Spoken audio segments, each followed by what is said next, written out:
raiemaadel, et kokku on siis 57 looma ja kohe küla koosseis mitmekordistus, kohe väga palju. Praegu püsielanikke on siin üks, põhimõtteliselt siin pool. Aga tema juurde on vaja 3 kilomeetrit. Meie püüame siis väikest viisi hoida mingisugust elu ja tegevust ja pakume siis oma looduskooli kaudu siis erinevaid laagreid ja õppepäevi ja õppevõimalusi. Peab ütlema, et selle aastal ja poole eelmise aasta pealt siis kukkusid kokku asjad, et ei ole praegu enam riiklikku toetust nendele tegevustele. Me võib-olla mõnes mõttes ära rikkusime, ära helitasime meie lapsi ja noori sellega, et me saime võib-olla 10 aastat pakkuda tasuta programme ja tasuta laagreid, et lapsed, kes tundis huvi, nad tulid ja said heade spetsialistidega õppida.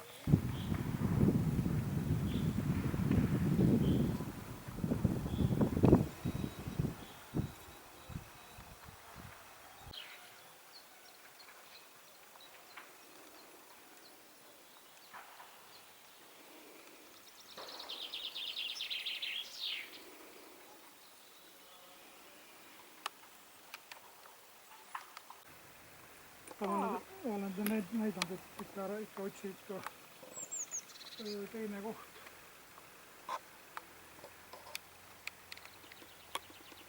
Kus elab ta elab?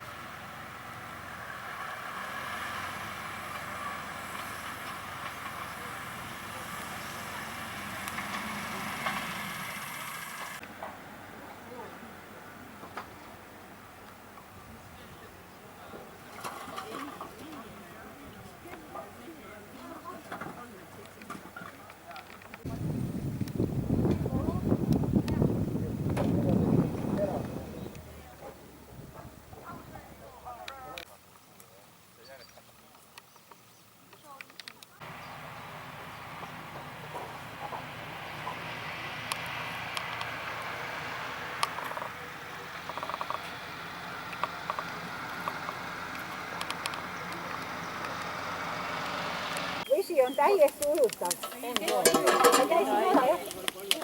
Ja seal on vetelpäästed, on kõik kalad, tõmbavad välja, kui sa hakkad niimoodi vaju. Kalamehed on. Alupõhja. Nii, Võrtser, Jõesuu. Ja Meelesküla.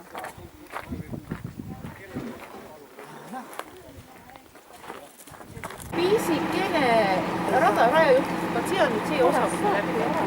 Ja kuidas seda ja siin on siis Eestis pikemaid alasid, kus saab tõmmata sirge jooneni, et see risti mingi ühte teega.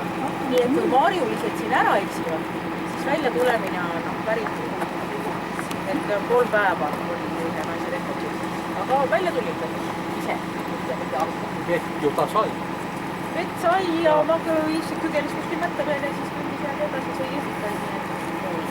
Ja nüüd, kui me seda rada mööda käime, siis tegelikult me käime ära rabapeenrad, lagedat raba näeb, siirdesood näeb, täiesti erinevaid rabatüüpe, kõndikaelased. Kinnal on praegu edasi siis Kaitseliit valvab siin seda väravat, et siin on teine matarada on siinpool, aga siin on suured kohve need õppe, jah, ja see on siin edasi, aga see sellel ajal, kui see Vene sõjavägi oli kõik, see raba oli suletud.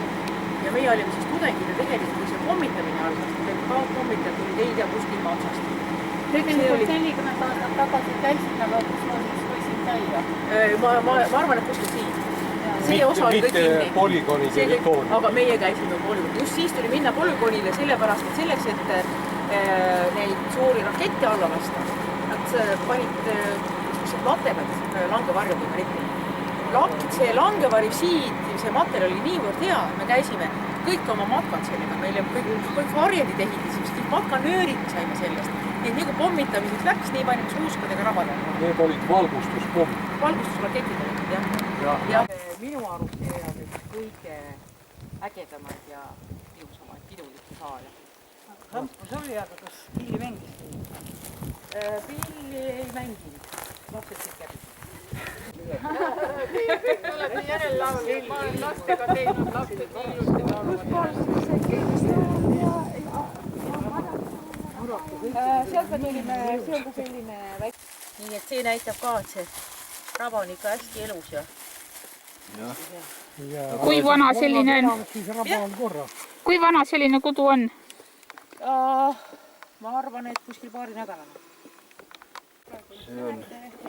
See oli apelsinipoiste ühel leiv. Sinna ei tohi siis minna. Et kui need, kes tahavad tedremängu vaadata, siis on vaja onni minna, kas siis õhtul, ennem kui tedred lähevad mänguplatsile. Nii et ma tean, et üks, kes tahtis ka tedremängu nagu vaadata, ta läks sinna onni sellel ajal õhtul, kui juba tedred tulid ka. Aga mõistlik on minna siis ennem, kui tedred tulevad või pärast, kui on juba kott pime. Et siis minna. Ja siis vaadata see tedremäng ära, oodata, kuni kõik maha rahuneb ja siis tulla onnist välja. Ja siis sa oled saanud käia niimoodi, et sa neid ei sega. Ja mis siin oli veel hästi tore, siin oli kunagi tedre kuningas. Suhteliselt haruldane nähtus on siis metsise ja tedre ristand. Siukene isane. Aga ta ei oska siis muud teha, ta tuleb, peksab mängu laiali, sest on siukene suur ja tugev, kedagi ta ei salli. Mäng on laiali, tedred ei paljune, ise on ta viljatu, nii et noh. See kael ja pea on täpselt nagu õis.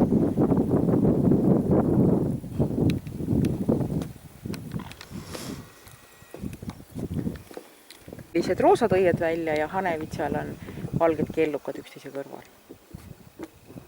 Kui oled nüüd selgeks saanud, siis teed vahet, aga muidu läksid kogu aeg sassi.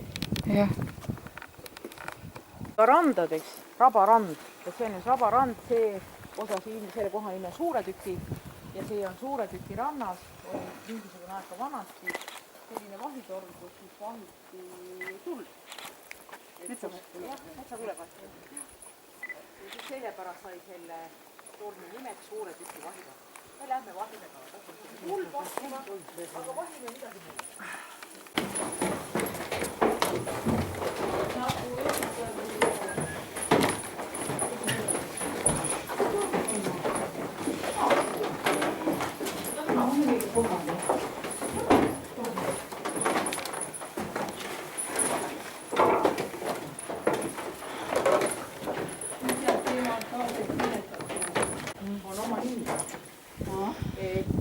Seal on Rehessaare, sealt järgmine on Marjassaare, siis on seal päris taga on juba Peenral, Suur-Peenar, siis seal on eespool on selline kõrgem mets on ümmargune raba, selle taga on Võivik.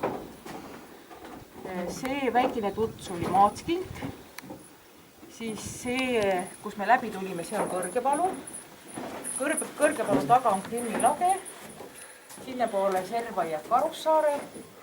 Nii et kunagi oli selline mõte, et pildistaks selle panoraami.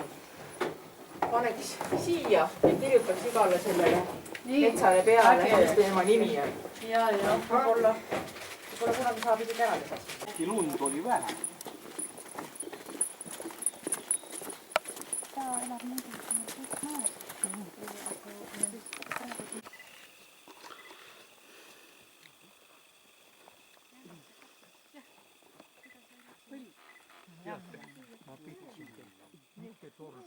Torzok, mis on aerodroom, Alihoslav oli too linn.